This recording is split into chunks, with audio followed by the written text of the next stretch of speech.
हरिहंत सिद्ध सूरी उपाध्याय साधु सर्व अर्थ के प्रकाशी मांगलिक उपकारी है।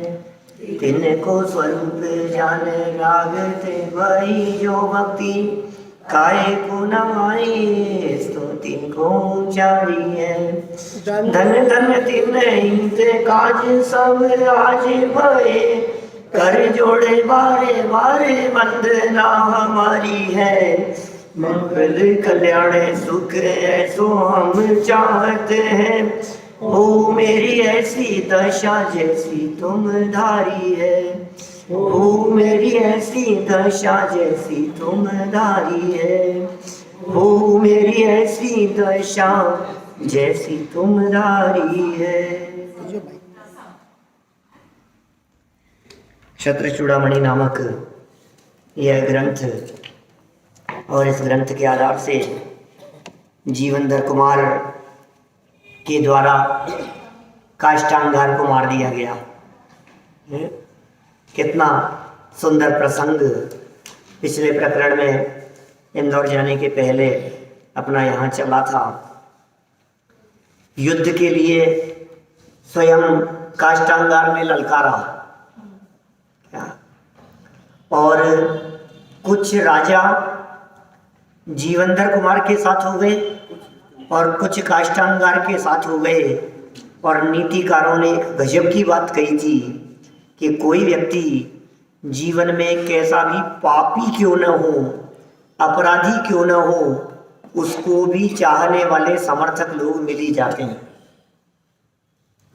माने लादेन जैसों के भी समर्थक लोग दुनिया में हैं।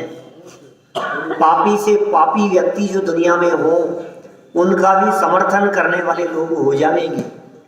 कुशील, व्यभिचारी, हत्यारे, पापी, सप्त व्यसनों में पारंगत, उनको भी साथ देने वाले, सहयोग करने वाले लोग मिल जाते हैं। फिर सज्जनों का साथ देने वाले तो होते ही हैं। तो ये सब बात यहाँ कही। परस्पर में युद्ध हुआ और जीवनधर कुमार के माध्यम से काष्टांगार को मार दिया गया। जब काष्टांगार की हत्या जीवनधर कुमार के माध्यम से हुई तो यहाँ विशेषार्थ लिखते हुए 4 प्रकार की हिंसा का वर्णन किया गया। पिछली चर्चा में हमने वो 4 प्रकार की हिंसा की बात भी यहाँ देखी थी। माने सम्यक दृष्टि ज्ञानी जीव के जीवन में भी ये संकल्पी हिंसा तो नहीं होती, नहीं करता, नहीं करना चाहता। माने उसकी भावना तो यही होती है कि भाई हम नहीं करेंगे, संकल्प तो है ही नहीं। हिंसा का संकल्प, ऐसे पाप का संकल्प ज्ञानियों के जीवन में कैसे हो सकता है? हाँ, लेकिन विरोधी हिंसा, उद्योगी आरंभी हिंसा, ये तो गृहस्थ के जीवन में हो सकती है। एक मार्मिक वाक्य यहाँ बीच में आया था और वो वाक्य यह था, सावधानी बरतते हुए भी। बहुत इंपॉर्टेंट शब्द था। कोई कहे साहब हम तो घर गृहस्थी के कामों में लगे, अब होती है तो होती है हिंसा। आप चींटियों को मार रहा है, कॉकरोच मार रहा है, जानबूझ करके ऐसी दवाइयां उनके ऊपर छिड़क रहा है कि वो मर जावे, और फिर कह रहा है कि मैं क्या करूं। तो गृहस्थी में तो होते है तो चलेगा सब, ऐसा नहीं है। तो भाई सुन, तेरी ये हिंसा संकल्पी हिंसा है, संकल्प पूर्वक कर रहा है। तो चींटियां घर में आ गई है, कॉकरोच घर में घूम रहे हैं किचन में इधर उधर, और तू उन्हें पकड़ रहा है, मार रहा है, घर में चूहे मारने की दवाई डाल रहा है और ये कह रहा है कि ये तो आरंभ है, क्या करें साहब, घर गृहस्थी में तो कोई नुकसान थोड़ी ना करने देंगे। रोजाना बर्नियां गिरा देते हैं किचन में से, रोजाना कितना नुकसान करते हैं चूहे, इनको मारे नहीं तो क्या करें। अब गृहस्थी में रहते हैं, अब ये तो होते संकल्पी हिंसा है, महापाप है। ये कह रहे हैं सावधानी बरतते हुए भी, माने उनको बचाने का परिणाम मन में होते हुए भी, फिर भी वे मर जावे। सुनो, झाड़ू लगाने के बाद ऐसा विधान कहा है कि जो कचरा इकट्ठा हो उस कचरे को तत्काल नहीं फेंको, उठा के ये रख दो, अपना निकल के चल जाएंगे। ये कहा है हमारे यहाँ जनागम में। आप झाड़ू लगाने के बाद जो कचरा इकट्ठा हुआ है उस कचरे को थोड़ी देर के लिए, 15 मिनट के लिए वहीं छोड़ो, दूसरा काम करो। और फिर उस कचरे को फेंको, जिससे उस कचरे में जो जीव आ गए होंगे माने उनकी हिंसा का दोष हमारे को नहीं लगे। हमने पिछले प्रवचन में तो बहुत विस्तार से चर्चा की थी, भैया आप शायद उदयपुर थे, बहुत विस्तार से चर्चा की थी। खुद की थाली खुद यदि साफ करके रख देवे ना, तो घर में बर्तन साफ करने का वजन किसी एक व्यक्ति के माथे पे नहीं आवे, नौकर के माथे पे नहीं आवे। शाम को आपने भोजन किया और बर्तन साफ नहीं हुए, रात भर पड़े हैं, उनमें उत्पन्न होने वाले जीवों की हिंसा का पाप किसे लगेगा? चाय का प्याला आपने पी करके वहीं छोड़ दिया, पाप किसे लगेगा? भोजन करने के बाद कुछ अन्न का दाना वहां गिर गया और आपने उसे नहीं उठाया, अरे तो झाड़ू पोंछे वाले करेंगे साफ, हमारे घरे तो वो बंद करेंगे क्या? आपको उसका महापाप लग रहा है। ये सब संकल्प हिंसा के अंतर्गत जाती है बातें।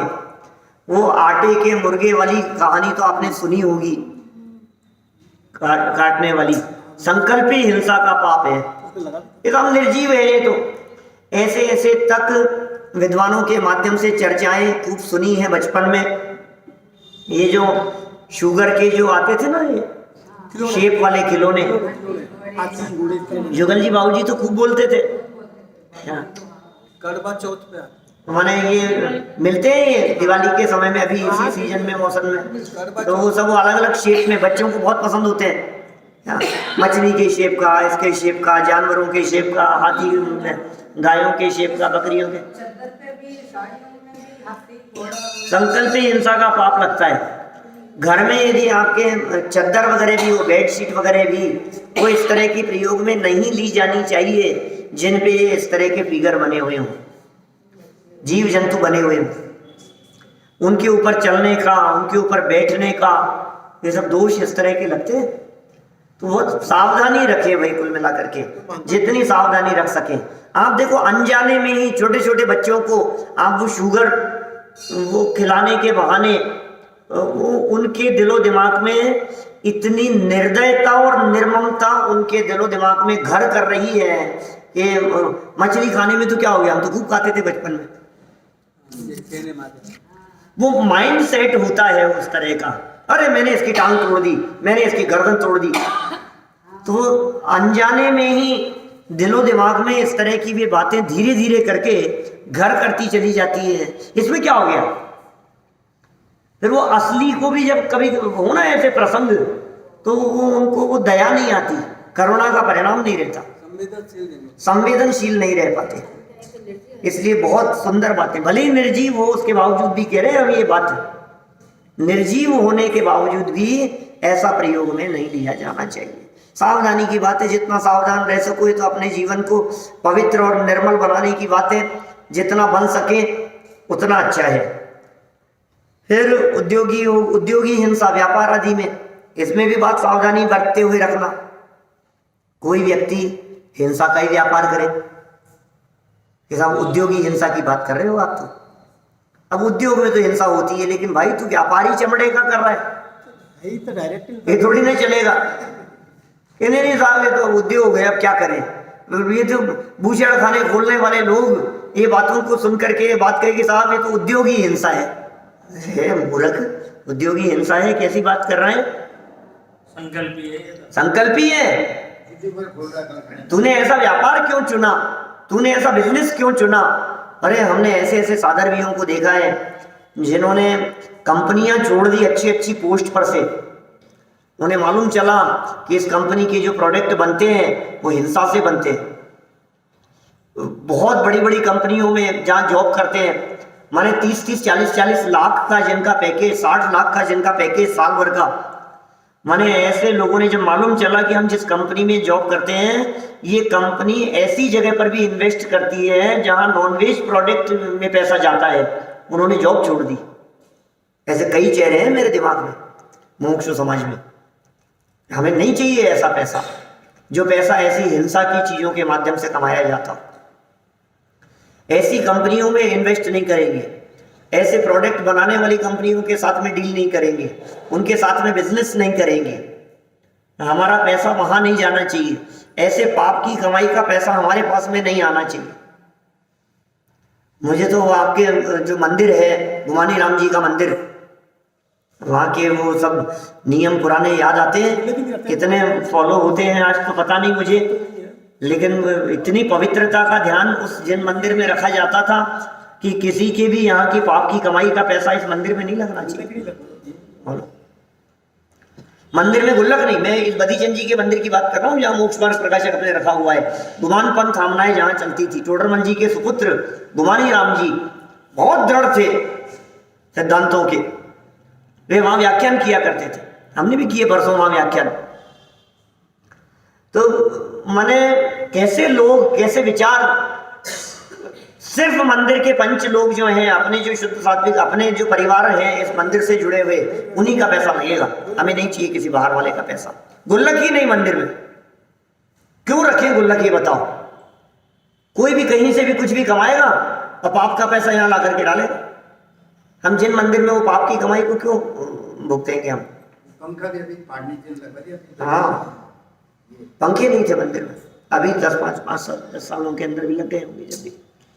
चलो खैर, इतनी शुद्धता का ध्यान पात्र जीव रखते हैं। हाँ बिल्कुल, क्या करो, लेकिन अब ये तो आजकल तो सारे समाज में ऐसा ही चल रहा है। देखिए 485 नंबर पेज, एक कारण से अनेक कार्य, 39 नंबर का श्लोक है 10वें चैप्टर का। वीर सूर विजया जाता वीर पत्नी च मे सुता इत्युक्त्वा मातुलोप्येन मानन्दादभ्य नन्दयत। जीवंदर कुमार के मामा ने भी मेरी बहन विजया वीर पुत्र को उत्पन्न करने वाली और मेरी पुत्री वीर पुरुष की स्त्री हुई, इस प्रकार कहकर कुमार का आनंद से अभिनंदन किया। मामा की बच्ची के साथ में विवाह हुआ, आनंदित हुए और घोषणा की। देखो गर्व तो होता ही है, हमारे भांजे हो, हमारे चाचा हो, हमारे मामा हो, हैं जो बड़े बड़े पदों पर हो। 8 प्रकार के मदों की चर्चा करते हुए एक मद मातुल मद कहा है, जाति मद जिसे कहकर के पुकारा है। कुल का मद और जाति का मद, मद माने घमंड, कुल और जाति 2 प्रकार के घमंडों की चर्चा की है। 8 में से 2, ये इनमें खुद का कुछ नहीं है, परिवार का ही है। 8 में से 2 माने 25% तो परिवार वालों की वजह से घमंड कर रहे हैं। मेरे पिताजी, तुम्हें पता है किसका बेटा हूं मैं, तुम्हें पता है किसका भांजा हूं मैं, तुम्हें पता है मेरे नाना जी कलेक्टर थे। तेरे नाना जी से तू क्या है? मेरे मामा जी मुख्यमंत्री थे, उन्होंने ऐसा किया, मेरे इनका ऐसा किया हुआ है। तो माता के पक्ष वाले यदि कोई संबंधी विशेष पद प्रतिष्ठा पर हो, उन्हें देख करके अभिमान करना, ये क्या कहलाता है? जाति का मद।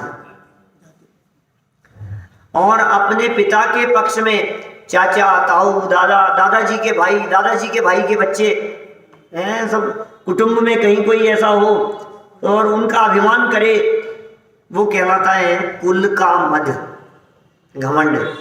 देखो भाई, ये जीव कहाँ कहाँ घमंड करता है। सच में यदि ये अपने स्वरूप का अनुभव करे तो तेरे से ज्यादा महिमावान जगत में कोई है नहीं। इतना महिमावान पदार्थ है तू, इस शरीर में रहता हुआ भी। देह अत्यंत अपवित्र है, लेकिन देह के भीतर रहता हुआ एक तत्व अंदर में, देह देवालय में विराजमान, वो अत्यंत पवित्र है, देह से अत्यंत अछूता है, अस्पर्शित है, अनादि अनंत है, ध्रुव है, परमानेंट है, कायम रहने वाला है, बना बनाया भगवान है। ये जो सामने वेदी पर विराजमान है वे तो आदिनाथ है, और जो अंदर बैठा है वो अनादिनाथ है। वो अनादि का नाथ अंदर बैठा हुआ भगवान है। तुझे उसकी महिमा आवे तो कहते हैं तू महिमावान बन जावे। जिसे उस स्वभाव की महिमा आती है उन्हें ऐसे पद की प्राप्ति होती है जिससे ऊपर दुनिया में कोई नहीं है। सिद्ध अवस्था की प्राप्ति होती है, उनसे ऊपर 3 लोक में कोई नहीं है। खुद के लिए सर्वोत्कृष्ट सिद्ध भगवान। सर्वोत्कृष्ट। लेकिन जिन्हें अपने आप की महिमा नहीं आकर के जगत के पदार्थों की महिमा आती है, फिर वे दर दर की ठोकरें खाते फिरते हैं। इसीलिए तो कहा है, मोह की महिमा देखो क्या तेरे मन में समाई, तुझे अपनी ही महिमा ने आई, तुझे अपनी ही महिमा। अष्टानी का महापर्व शुरू हुआ है। देवलोग जाते हैं, अकृत्रिम जिन प्रतिमाओं के वंदन करते हैं, उन अकृत्रिम प्रतिमाओं के दर्शन करते करते उन्हें अपना अकृत्रिम स्वभाव दिखने लगता है। प्रतिमाएं अकृत्रिम, कृत्रिम माने बनाया हुआ, अकृत्रिम माने जिसको किसी ने नहीं बनाया। वे जो प्रतिमाएं सामने विराजमान है, प्रत्येक जिन मंदिर में 108 प्रतिमाएं, वे प्रतिमाएं कैसी हैं? अकृत्रिम, बनाई हुई नहीं है किसी के माध्यम से, किसी ने उन प्रतिमाओं को बनाया नहीं है कि अच्छा किसी ने भी नहीं बनाया है कि हाँ गजब है यार, ऐसे अनादिकाल से कैसी है। तो इतने में तत्काल बगल में खड़े हुए किसी ज्ञानी ने कहा कि सुन, उस अकृत्रिम की तो महिमा आ रही है तुझे, तेरा जो स्वरूप है उसे बनाने वाला भी कोई नहीं है, कि तू उस अकृत्रिम स्वभाव से दृष्टि हटाकर अपने अकृत्रिम स्वभाव को देख। और देख लेते, वयन नहीं कहे लखी होत सम्यक धर्म, गौण भाव अन्न प्रतिमान हो सुख करम। वे जिन प्रतिमाएं कुछ नहीं कहती, नंदीश्वर दीप पूजन की लाइन है ना जयमाला की, वे जिन प्रतिमाएं कुछ नहीं कहती हैं, लेकिन मानो मौन ऐसा उपदेश दे देती हैं कि देखने मात्र से अपना स्वरूप दिख जाता है। जिन दर्शन कर और निज दर्शन पा, अपने दर्शन हो जाते हैं। सतगुरु वचन सुहाए याते अंतर्दृष्टि विराजे। हमारी जिन प्रतिमाएं, वो वीतरागी छवि, वो नासाग्र दृष्टि, वो हाथ पे हाथ धर करके बैठी हुई उनकी मुद्रा, वीतरागी जिनेंद्र परमात्माओं की रत्नमयी वे प्रतिमाएं स्फटिक से बनी हुई, ऐसी अद्भुत प्रतिमाएं होंगी। 500 धनुष की प्रतिमाएं, वे सब अकृत्रिम और स्वभाव भी अकृत्रिम, और वो देख करके अपना स्वभाव याद आता है ज्ञानियों को। इसलिए असंख्यात जीव नंदीश्वर द्वीप इन दिनों में पहुंचकर सम्यक दर्शन की प्राप्ति कर लेते हैं।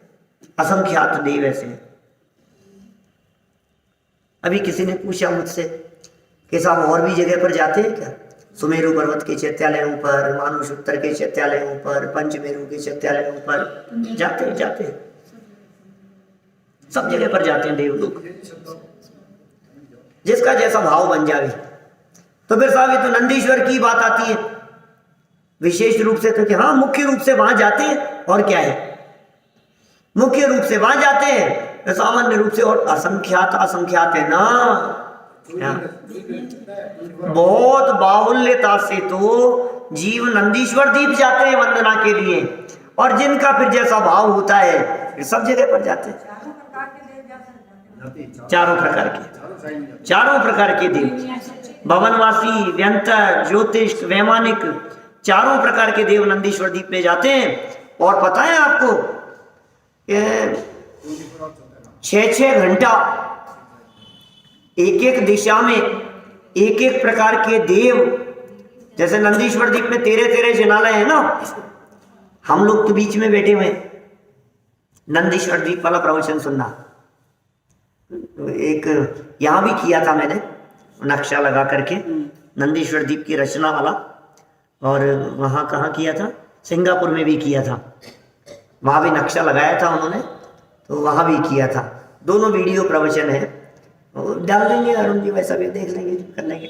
मैंने वो पूरा 1 घंटे वो सुनोगे तो रचना ख्याल में आएगी, आप लोगों का तो सबका जाना समझा हुआ है प्रकरण। फिर भी नंदीश्वर द्वीप जो है, हम जहां बैठे हुए हैं यहां से चारों दिशाओं में है। कौन सी दिशा को अच्छा कहें? पूरब उत्तर? पूरब अच्छी है, उत्तर अच्छी है। जब प्रतिक्रमण आदि करते हैं, जब सामायिक करते हैं, गृहस्थ लोग भी जो प्रतिमाधारी होते हैं, सामायिक प्रतिमा, तीसरी दर्शन प्रतिमा, व्रत प्रतिमा, तीसरी प्रतिमा है ना सामायिक प्रतिमा। इसी तरह से दूसरी प्रतिमा के 12 व्रतों में भी सामायिक है। धर और समता भाव सदा सामायिक करिए। तो जो भी प्रतिमाधारी होगा इसका मतलब वो सामायिक तो करेगा। मुनिराज प्रतिक्रमण करते हैं, पता है चारों दिशाओं में अष्टांग नमस्कार करना, आवर्त देना, नमोकार मंत्र बोलना, कायोत्सर्ग करना, चारों तरफ चारों दिशाओं में मुंह करके पूरी विधि कही है बहुत उत्कृष्ट रीति से, भावपूर्वक। माने बहुत अद्भुत प्रक्रिया है पूरी। हमने जब यहाँ पुरुषार्थ सिद्धि उपाय जब पढ़ाया था, कोई लगभग 20 साल पुरानी बात हो गई होगी, क्योंकि सन 1999-2000 के आसपास की बात है, पुरुषार्थ सिद्धि उपाय चलाया था तब। तो उस समय उसमें एक प्रकरण आया था बीच में, और उस प्रकरण में हमने पूरी विधि की चर्चा की थी, पूरी विधि बतलाई थी वहां। तो चारों दिशाओं के अंदर क्यों बंधन करते हैं, मेरे को तो ये पूछना है कि हम रहते हैं जम्बू द्वीप में।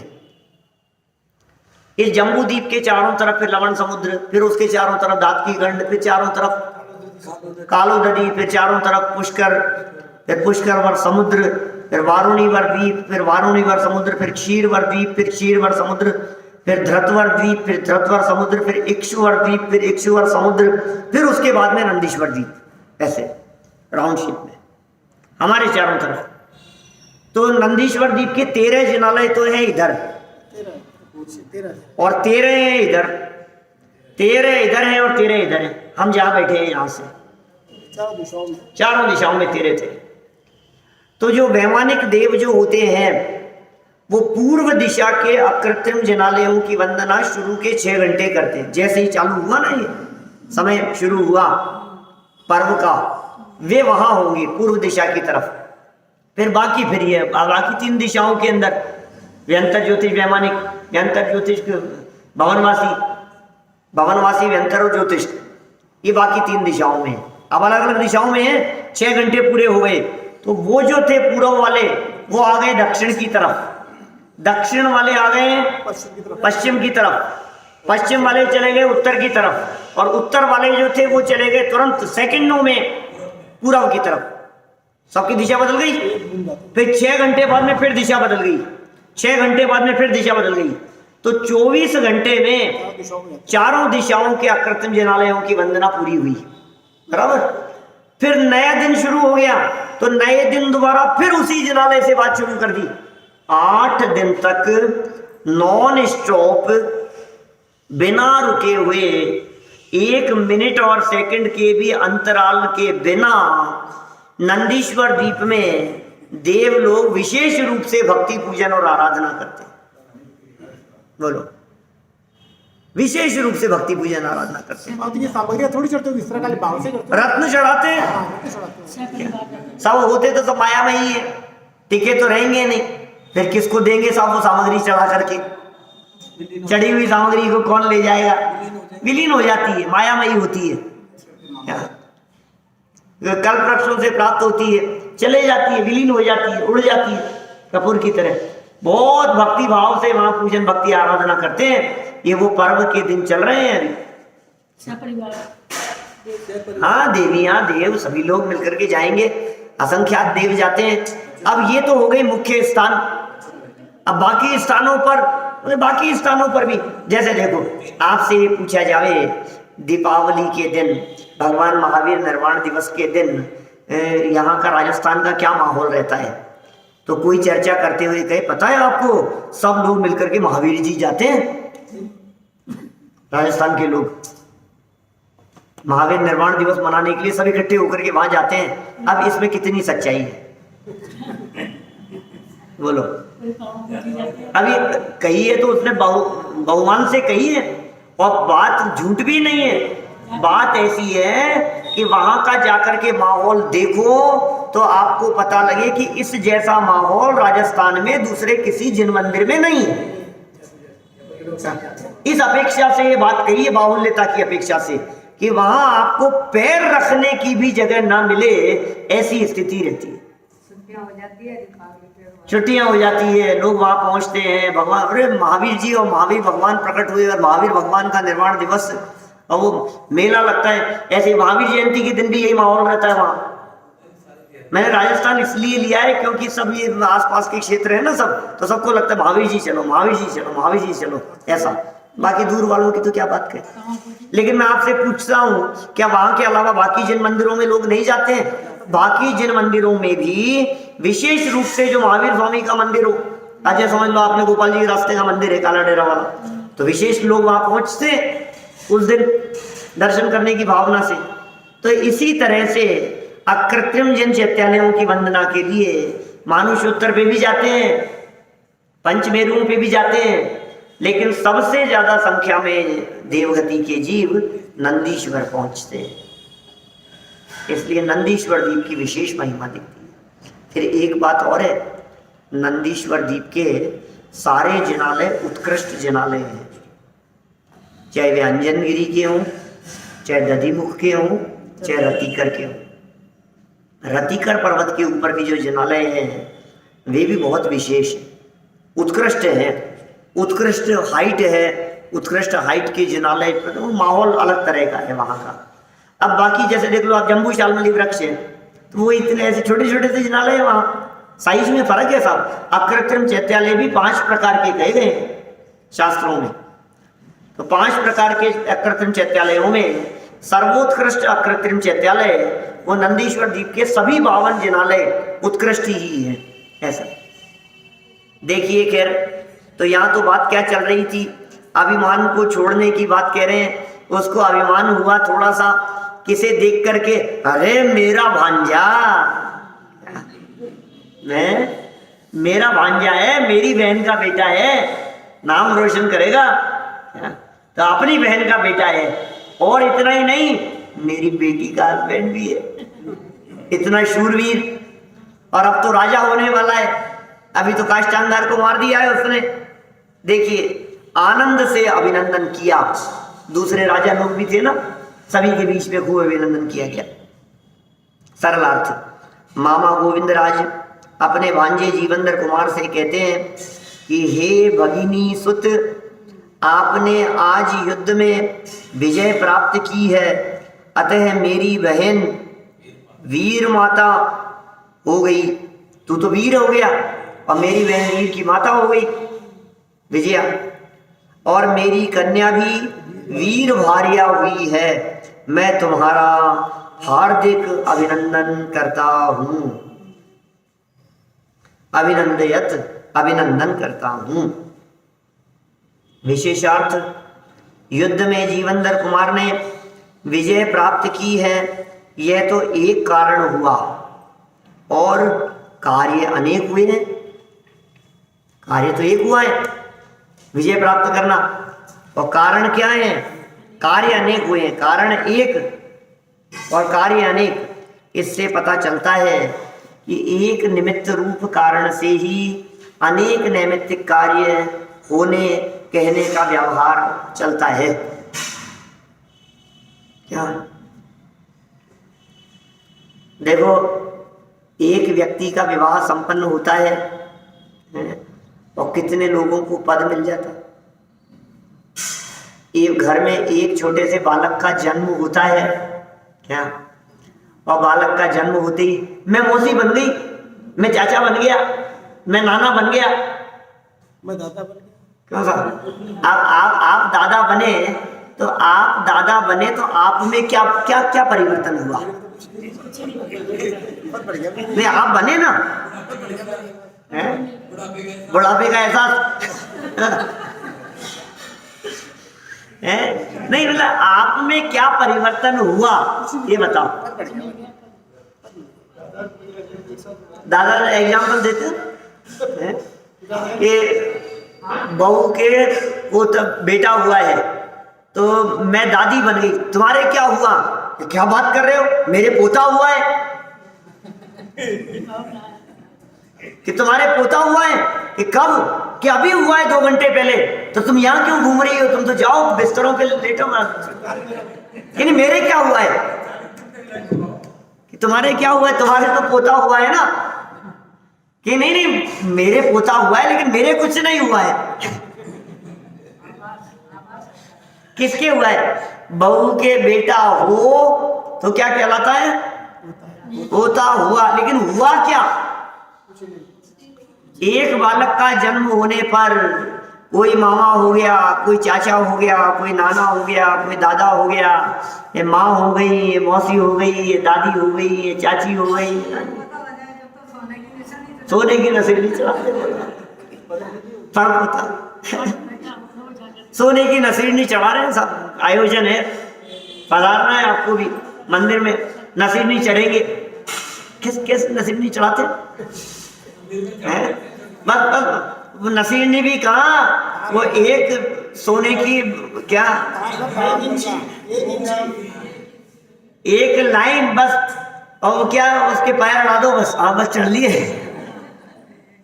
सोने की नसीब नहीं चढ़ा दी।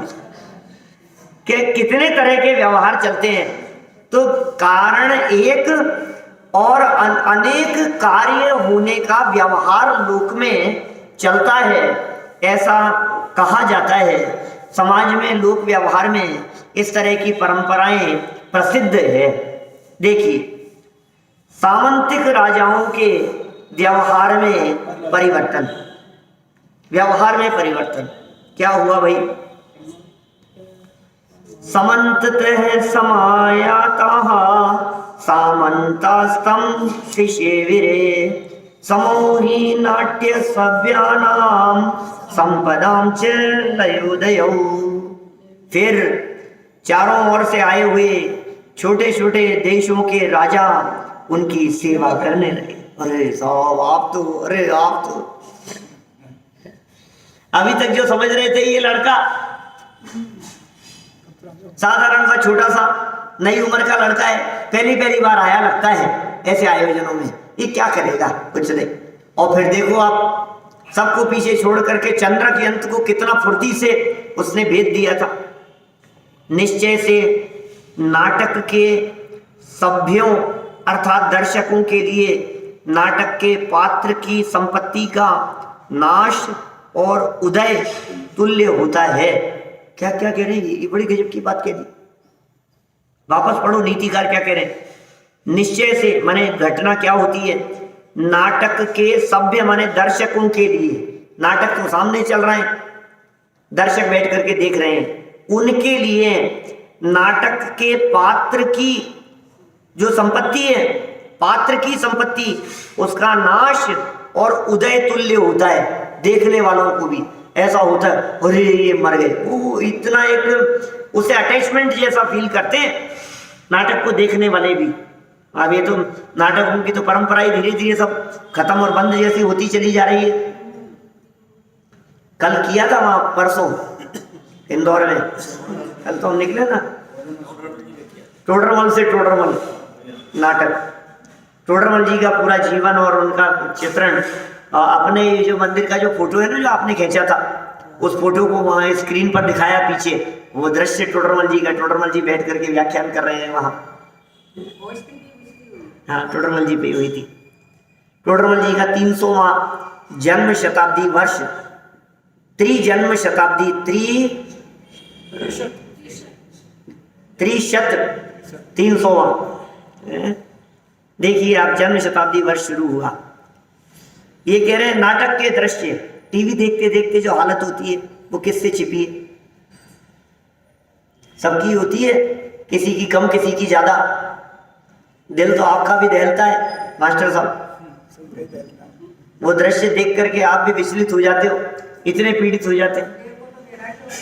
हाँ, बहुत कितनी बातें, बहुत सबको, लेकिन अलग अलग हुआ तो देख करके ही ना, आप उससे प्रभावित तो हुए ही ना, नाटक देख देख करके।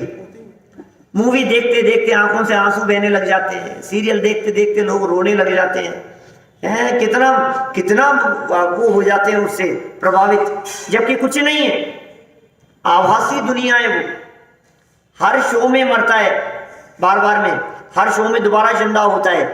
अभी 3 से 12, 12 से 3 का शो था, फिर 3 से 6 में दोबारा जिंदा होकर के आएगा, फिर मरेगा, फिर 6 से 9 के शो में फिर जिंदा होकर के फिर मरेगा, 4 बार मरेगा, 4 बार पैदा होगा, रोजाना 4 बार मरेगा, 4 बार जिंदा होगा, हर पिक्चर हॉल में।